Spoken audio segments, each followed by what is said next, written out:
البدع والأهواء، أهل البدع العقائدية وأهل البدع السياسية. نقول بيننا وبينكم السلف، بيننا وبينكم الكتب، كان فيقول البدع بيننا وبينكم. Bismillahirrahmanirrahim. Hadis keberapa kan? Oh, sudah lewat ya. Oh ya, sah. Qala al-Imam al-Bukhari rahimahullahu taala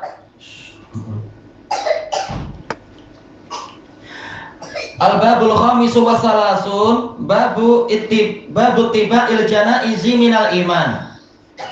Bab yang ke-35. Bab yang membahas bahwasanya mengikuti jenazah, mengiringi jenazah itu bagian dari iman.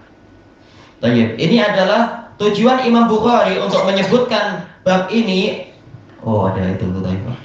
Menerangkan bahwasanya bagian termasuk dari cabang keimanan adalah mengiringi jenazah. Dan di sini terbantahkanlah orang-orang Murji'ah yang mengatakan amalan bukan dari iman. Buktinya adalah ternyata mengikuti jenazah ini bagian dari iman, dan mengikuti jenazah ini adalah amalan.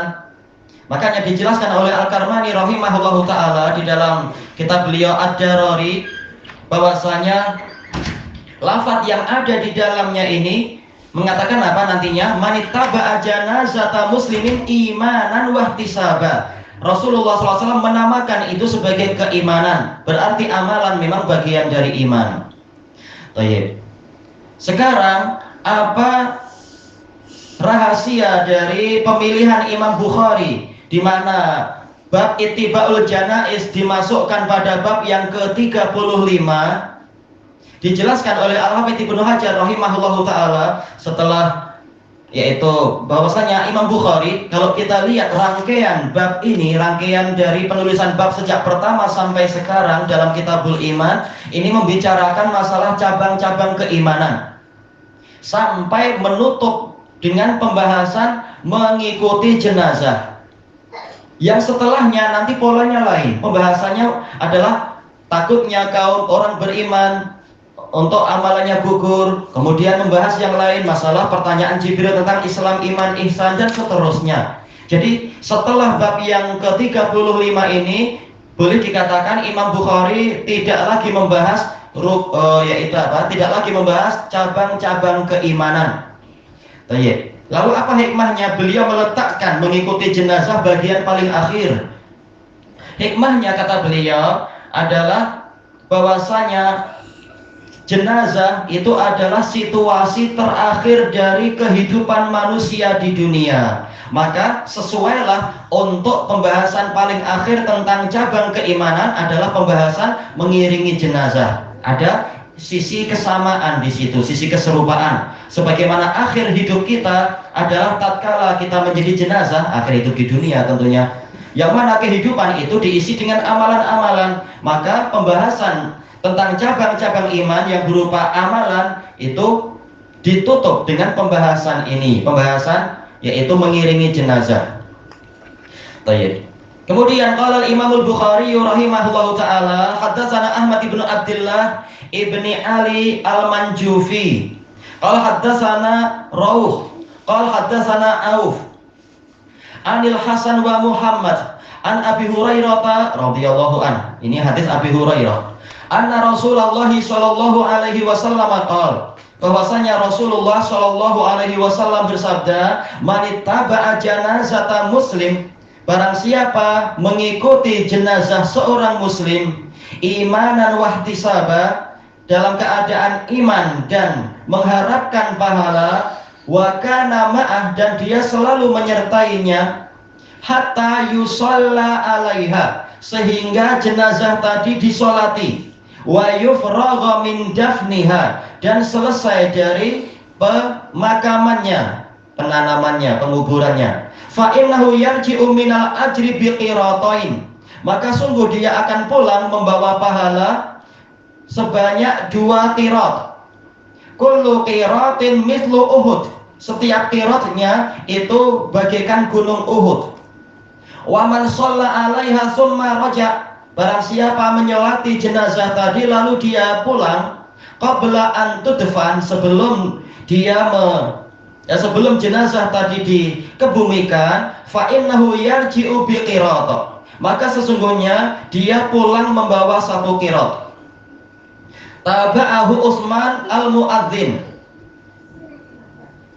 dan dohirnya ini adalah Ahmad bin Abdullah, diikuti yaitu diperkuat oleh Utsman al-Muadzin. Qala haddatsana Auf an Muhammad an Abi Hurairah anin Nabi sallallahu alaihi wasallam nahwa, seperti itu pula.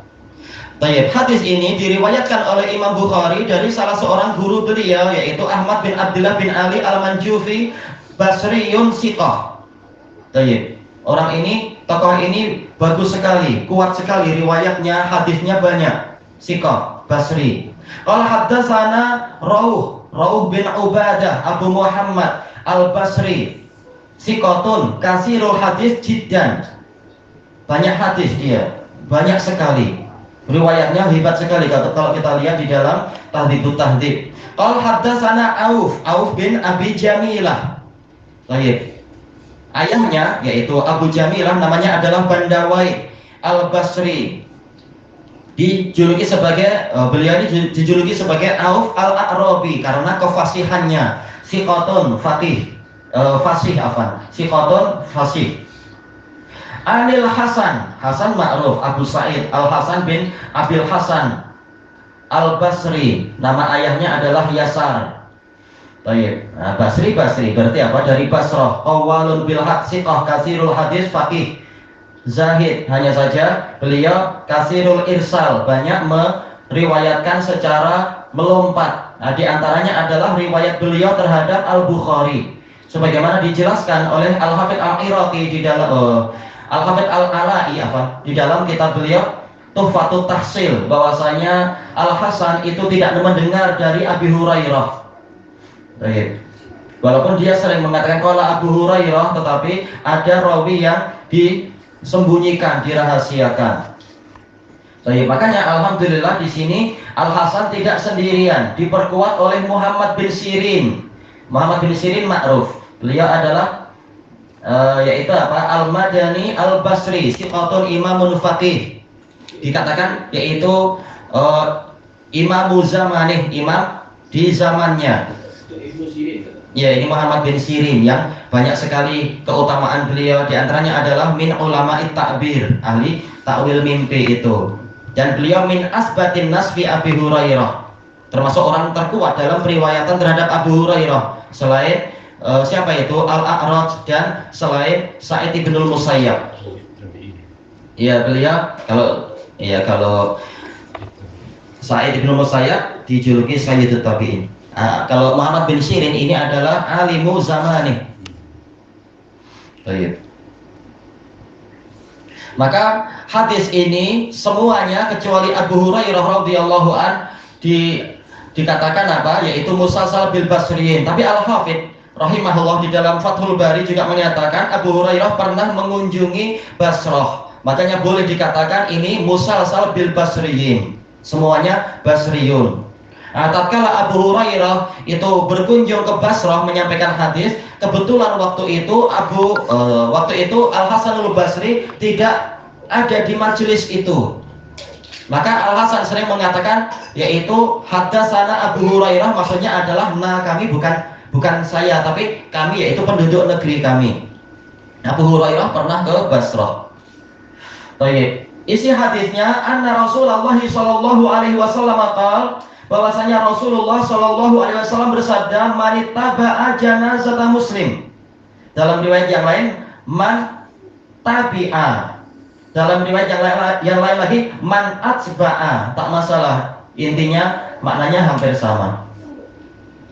Barang siapa, ini man adalah ismu syartin jazim, dan dia adalah yufidul umum. Siapapun, barang siapa memenuhi syaratnya, maka dia akan mendapatkan pahala yang dijanjikan. Barang siapa mengikuti jenazah. Baik, sebagian ulama mengatakan bahwasanya ini dalil yang menunjukkan yang lebih utama orang yang mengiringi atau mengikuti jenazah itu di belakang. Karena apa? Dari lafaz ittaba'a. Tetapi ini terjadi khilaf. Adapun Sufyan Ats-Tsauri mengatakan semuanya sama saja, mau di depan atau di belakang atau di mana, yaitu sejajar dengan jenazah tersebut. Al-Hafidz Ibnu Hajar mengatakan tidak ada pendalilan yang kuat bagi orang yang mengatakan lebih baik di belakang dari hadis ini.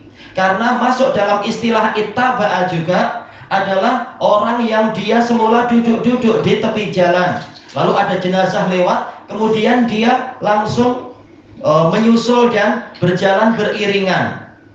Itu pun sudah dikatakan ittaba'a, mengikuti. Jadi tidak disyaratkan dan tidak dijadikan keutamaan, yaitu berjalannya adalah di belakang. Kemudian beliau mengatakan semua ulama bersepakat untuk wanita yang mengiringi jenazah di belakang, tidak boleh di depan. Nanti orang tak jadi ingat mati nanti. Baik. Janazah ini ada dua qiraah sebagaimana dijelaskan oleh Al-Qadhi Iyad di dalam kitab beliau Ikmalul Muallim. Yang lain membaca Ikmalul Mu'lim, tak masalah insyaallah. Dengan janazah dan dengan jinazah maknanya sama, yaitu al-mayyit. Nah, yang lain mengatakan kalau janazah itu orangnya, kalau jinazah itu na'ash, yaitu keranda mayatnya. Tapi jelas dua qiraah tadi ada di dalam hadis yang sahih, janazah dan jinazah. Dan Rasulullah mensifati dengan apa? Muslim. Berarti ini jelas orangnya, bukan kerandanya. Kalau kerandanya kosong, tak perlu kita sibuk ikut-ikutan. Nah, syaratnya adalah muslim. Berarti dari hadis ini kita mendapatkan faidah apa? Disebutkan oleh Abu Zinad sebagaimana yang dinukilkan oleh Ibnu Battal di dalam Syarah Sahih Bukhari beliau, disunnahkan untuk sesama muslim itu menjaga hubungan sampai bahkan orangnya mati. Bukan berarti ikut tidur di kuburan ini. Tapi maksudnya tatkala dia meninggal dunia, kita ikut berbelasungkawa, kita ikut menyolatinya, kita ikut menghantarkan dia ke tempat pembaringan yang berikutnya itu, yaitu di alam kuburnya itu. Waktu pulang ya pulang, ada istri di rumah, ada anak di rumah, jangan ikut tidur di situ. Nah ini kata beliau faedahnya demikian, agar jangan begitu orangnya mati ya sudah belah, tak ada hubungan lagi. Bahkan apa, kita masih turut berusaha untuk mengurusi jenazah dia, menyolati, mendoakan dan sebagainya itu. Imanan wahtisaba, imanan yaitu ini boleh jadi dia masdar, yaitu hal yaitu maf'ul li ajli, yaitu li imanin, untuk bukti keimanan. Dan boleh juga dia adalah hal, berarti masdarnya fi ta'wili isim fa'il, yaitu mu'minan. Demikian pula ihtisaban, takwilnya adalah muhtasiban, dalam keadaan beriman dan dalam keadaan mengharapkan pahala. Nah, disyaratkan di sini yaitu beriman, yaitu dia meyakini ini adalah bagian dari syariat, ini adalah bagian dari perintah Allah dan Rasulnya. Ihtisaban yaitu dia ikhlas mengharapkan pahala kepada Allah Ta'ala. Nah, nanti ada keterkaitan setelah bab ini yang dibahas adalah kekhawatiran mukmin untuk gugurnya amalan. Nah, dari sisi itu lafaz ihtisaban itu. Wa kana ma'ah, dalam riwayat yang lain wakana ma'aha. Kalau wakana ma'ahu kembali ke muslim tadi atau mayit muslim. Kalau ma'aha yaitu jenazah muslim, tak masalah. Dan dia selalu menyertai jenazah tadi hatta yusalla alaiha, sehingga jenazahnya disolati. Dalam riwayat yang lain hatta yusalliya alaiha. Apa perbedaannya? Dijelaskan oleh Al-Hafidz di dalam Fathul Bari. Kalau hatta yusalliya alaiha berarti syarat mendapatkan pahalanya adalah memang dia menyolati orang itu, memang dia datang untuk menyolati orang itu. Adapun kalau hatta yusalla alaiha berarti tidak disyaratkan untuk dia menyolati. Yang penting ada orang menyolati, nah dia duduk-duduk di situ, menemani di situ, walaupun rugi ya. Cuma takbir 4 kali, apa susahnya? Tidak seperti sebagian orang itu yang ini sibuk sholat 4 takbir, yang itu sibuk borak-borak sambil merokok, rugi besar sekali. Tapi untuk qiraah yang ada dan untuk yang cetakan ini, cetakan dari Ibnu Hazm, memang dia polanya adalah mughayyaru shighah yusalla, sehingga jenazah itu disolatkan. Berarti tidak disyaratkan orang yang ini ikut sholat, yang penting dia menunggu di situ. Nah, orang lain yang sholat. Baik. Dan dijelaskan oleh Al-Hafidz rahimahullahu ta'ala, dan tentu saja orang yang sudah punya niat untuk menyolati namun terhalang, jelas dia akan mendapatkan pahala yang sama.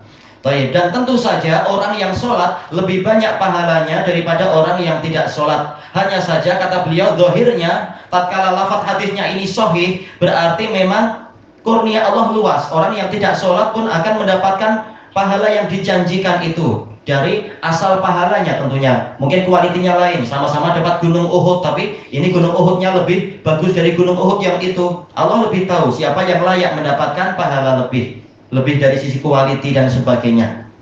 Karena hadisnya sahih, lafadznya adalah dengan mughayyaru shighah yusalla wa yufragha min dafniha, dan diselesaikan dari pemakamannya, penguburannya, yaitu dia menunggu sampai selesai.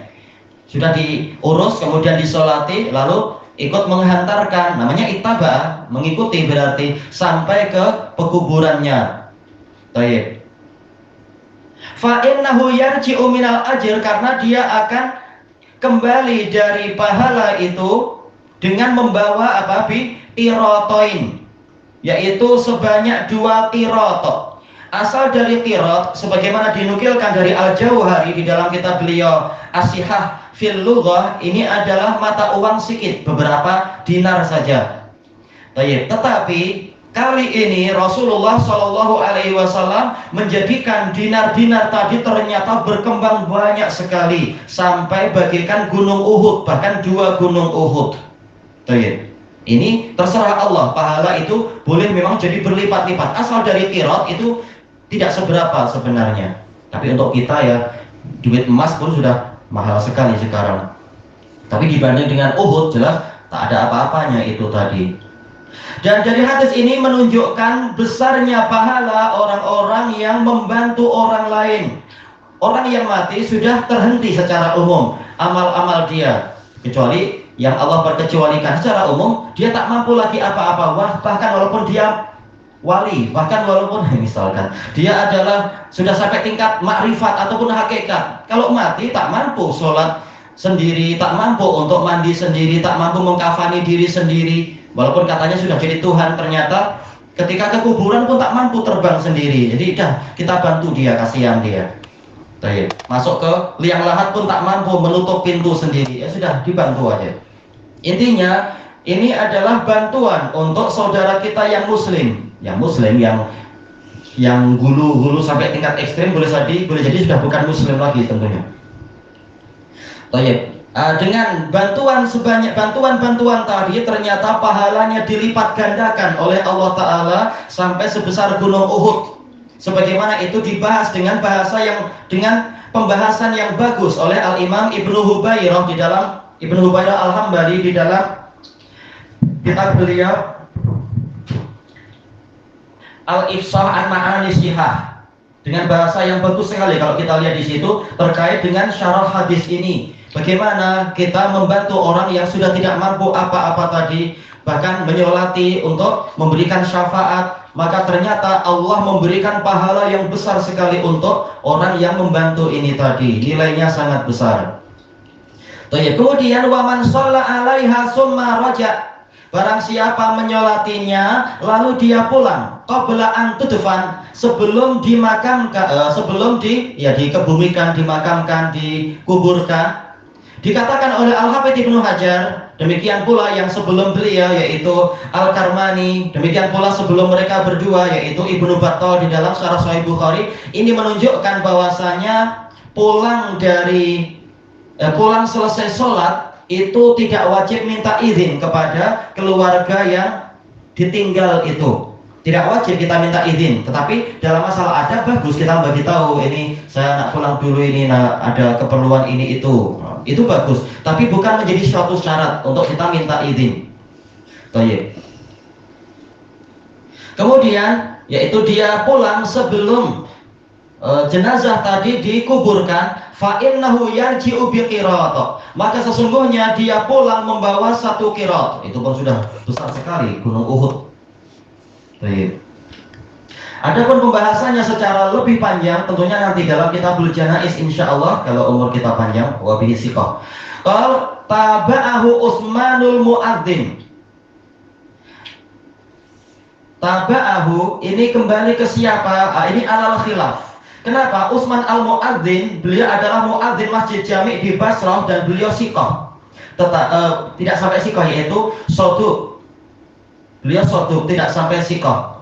Karena apa? Rata-rata para, kalau di dalam tahdhibut tahdhib, yaitu para ulama jarh wa ta'dil mengatakan dia adalah shalihul hadis atau la ba'sa bihi dan sebagainya. Maka kesimpulannya adalah soduq. Adapun Al-Hafidz sendiri di dalam kitab beliau Takrib, beliau mengatakan siqah tapi memiliki kesalahan. Ini Utsman al-Muadzin.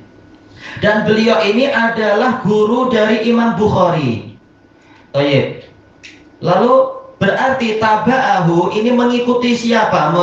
Menguatkan riwayat siapa? Mungkin menguatkan riwayat Ahmad bin Abdullah Al-Manjufi itu, atau mungkin menguatkan riwayat dari Rauh.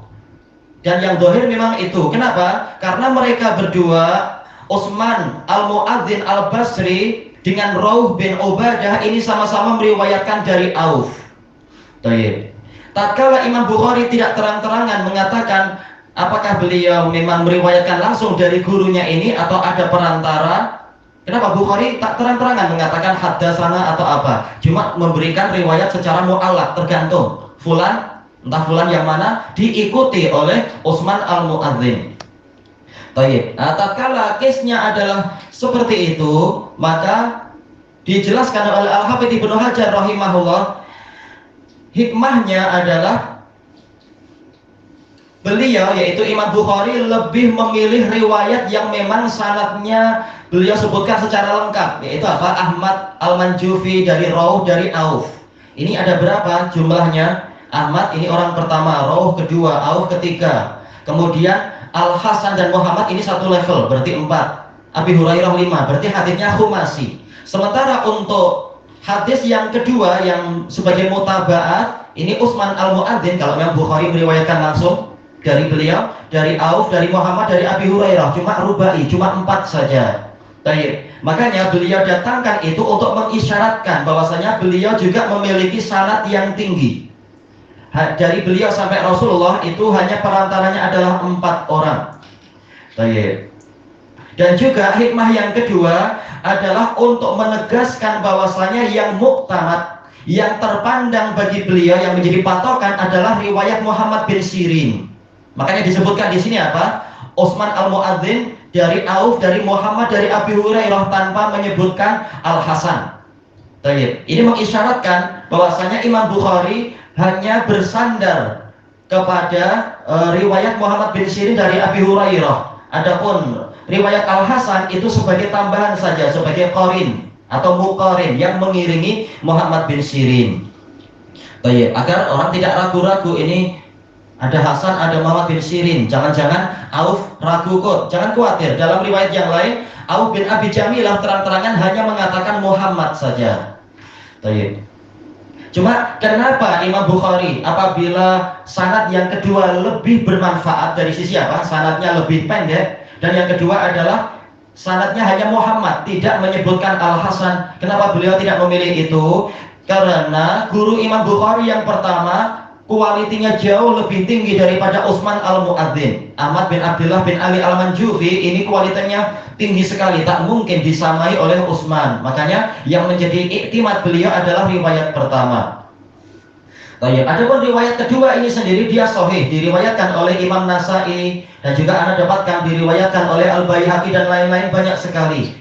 Bahwasanya yaitu apa? Auf hanya meriwayatkan dari Muhammad saja, dari Abi Hurairah. Walaupun kalau dikumpulkan terkadang Auf juga mendapatkan dari yang lain, sebagaimana diriwayatkan oleh Al-Lalikai dan juga Abu Nuaim meriwayatkan dari Al-Hasan dari Abi Hurairah. Tak masalah, Al-Hasan boleh untuk penguat. Dan hadis ini penguatnya banyak sekali, diriwayatkan banyak sekali oleh Imam Muslim dengan sanad banyak sekali. Di antaranya adalah dari jalur Sa'id ibnul Musayyab, dan juga dari, kalau tak salah ingat, adalah dari jalurnya Al-A'raj, dan seterusnya banyak sekali di situ, dan juga Abu Salamah bin Abdurrahman bin Auf. Maka tak perlu kita ragu sama sekali, hadis ini adalah sahih yang di hadapan kita itu. Tayyib, ilahuna wallahu a'lam. Subhanakallahumma wa bihamdika la ilaha illa anta astaghfiruka wa atubu ilaik. Walhamdulillahirabbil alamin. Jazakumullahu khairan.